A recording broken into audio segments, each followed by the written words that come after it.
Jina yangu naitwa Kansala Joseph Serem, mimi natoka Elgeyo Marakwet. Management hapa mimi naona wanafanya kazi mzuri because ukienda huwezi kata shortcut, niliona huwezi kata shortcut mpaka waone namba yako.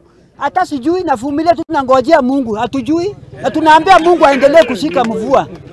Tunaambia Mungu aendelee kushika mvua kwa sababu hatutapanda. Nimechukua kidogo iko kwa nyumba. I cannot plant ashamba, mimi ninalima eka 50. Siwezi enda kupanda nusu leo alafu nikuje tena nipange laini.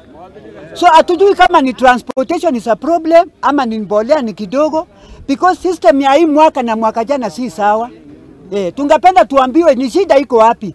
Jina ni Paul Kirui kutoka hapa Uasin Gishu. Shida yetu hapa cereal ni vile vitu inasimamiwa. Kwanza serikali ndio wameshindwa kusimamia hii vitu ya ukulima.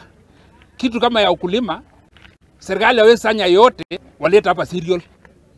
Tutajaa hapa na labda mimi nataka kunia 4 kama mimi nataka kunia 4. Nakuja fanya nini hapa? Umetoka ziwa. Hii kitu ipelekwe kwa county wapeleke kwa ofisi ya sub county. Ofisi ya MCA iko hall hapo. Watu ya kunia 4, 10 wachukue huko. Watu ya kunia 50 wakuje cereal. Sasa tunakuta hapa ona watu wote ni kunia 4, kunia 10 na tunakuja hapa. Serikali wapange namna ya kukawa. Gavana ashike vitu wapeleke mpaka ward.